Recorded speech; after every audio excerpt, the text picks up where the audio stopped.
50 ans. Hein.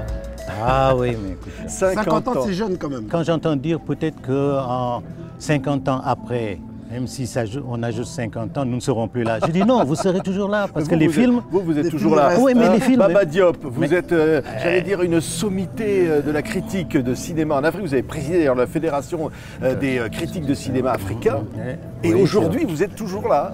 Oui, mais écoute, j'ai eu la chance, effectivement, d'avoir fait mes premières armes ici, parce que ce qui s'est passé avec Philippe Savadogo, nous avions fait nos études ensemble à Bordeaux. Donc quand il est rentré et qu'il a été en 85 donc nommé pour prendre le relais de Salemata, donc effectivement, bon, il m'a invité. Et je me rappelle toujours de ce premier voyage. C'est en train que je suis arrivé jusqu'au Mali. Et ensuite, j'ai pris les taxis brousse. Et au beau milieu, il y avait le coup d'État. On a passé la nuit dehors. Mais ça fait des souvenirs quand même. Stéphane Soumanou Vieira, ben oui, vous, c'est évidemment votre papa. Personne ne peut l'avoir oublié. Parce que vraiment le fondateur de la cinématographie africaine. Oui, parce que dans l'Afrique subsaharienne, avec son film Afrique sur scène en 1955, voilà, il a intégré sorti d'école d'abord, il y a 4 ans. L'IDEC en 52.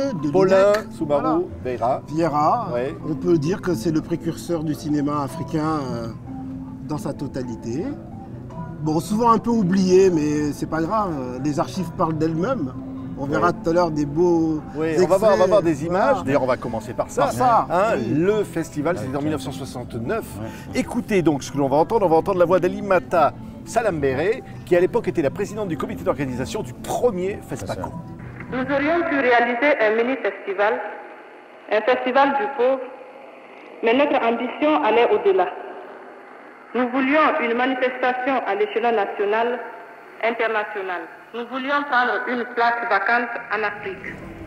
Voilà, on voyait les images, on voyait Oumar Oganda, on voyait Ousmane Sembène, on voyait évidemment Paulin Vieira. Et on se dit qu'en 1969, une page d'histoire est en train de s'écrire. Mais oui, mais cette page-là, l'amorce avait déjà été faite.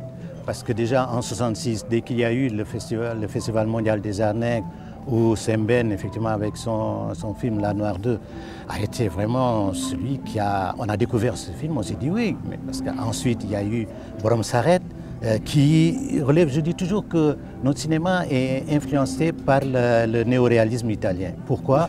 Parce qu'effectivement on n'avait pas des moyens de studio, donc on devait tourner en plein air. Et quand on tourne en plein air, la frontière entre le réel et l'imaginaire, le fil est très ténu. Donc forcément, on s'est dit, mais tiens, ça, waouh, c'est bien. Ensuite, il y a eu aussi le fait de dire, bon, maintenant, comme la distribution était aux mains de 2 compagnies modingasques, Comancico et Secman, il fallait décoloniser les écrans. Et Tahar Chiria a été l'un des défenseurs de cette décolonisation des écrans.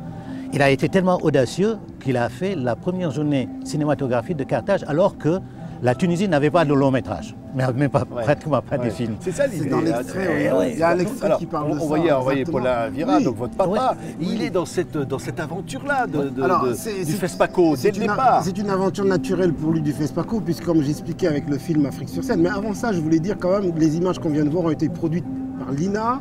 L'Institut national de l'audiovisuel français. Voilà, et j'ai aidé l'INA justement à mettre en image, puisqu'ils avaient des bandes sonores. Donc j'ai trouvé dans les archives que j'ai conservées, et c'est mon rôle. On va voir encore d'autres images d'ailleurs, c'est tout à fait formidable. Des images où on voit Paulin, effectivement. On voit aussi Mapassa Down pour son premier FESPACO, descendre de l'avion. Et voilà, venir rejoindre Alimata Salambere, la présidente donc, du premier comité d'organisation de 69. Donc ces images font partie des archives aussi. Ça fait partie de l'histoire. Je vous propose d'avoir encore des images, parce qu'en 69, on a déjà l'idée d'exporter le cinéma africain. Ces images, la distribution. On regarde les images, on en parle tout de suite. Regardez. Tout de suite. Maintenant que le public de Ouagadougou a fait connaissance avec son cinéma, tout soit mis en œuvre pour que les réalisations les plus marquantes du cinéma africain quittent les salles de festival et les ciné-clubs et soient présentées dans les salles de spectacle. Et que ce premier festival soit suivi de nombreux autres et que, pourquoi pas, Ouagadougou revienne la capitale du cinéma de l'Afrique noire. Oui, Baba Diop, on entendait ce discours. Exporter le cinéma africain, on sent bien que dès le départ en 69, ce FESPACO, c'est l'Afrique qui veut parler au reste du monde, quoi. Mais on avait déjà parlé de l'Afrique, déjà, rappelez-vous de Afrique 50, de Vautier. Ils se sont retrouvés à Paris, Paulin Soumanou Vieira, Semen Ousmane et d'autres, Ababacar Samb, qui avaient retrouvé. Donc déjà, la décolonisation cinématographique était là. On parlait effectivement des travers de la colonisation.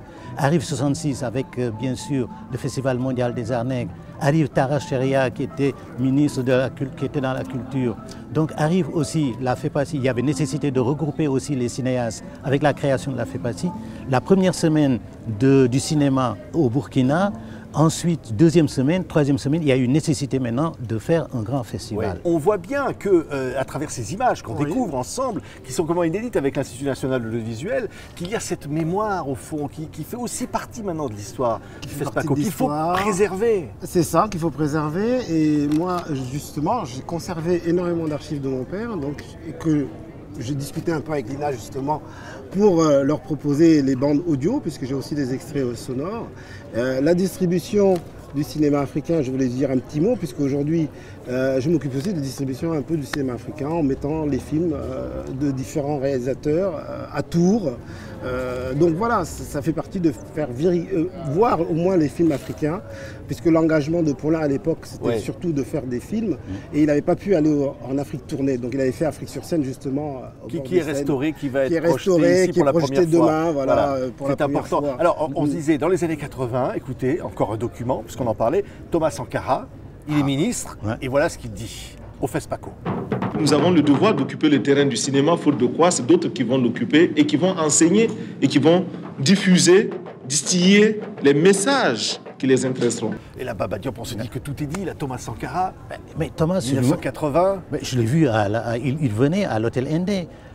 Un dimanche, je ne sais pas, il faisait son footing et il a eu le bras ou la jambe en fait cassé. Mais il est venu avec son plâtre.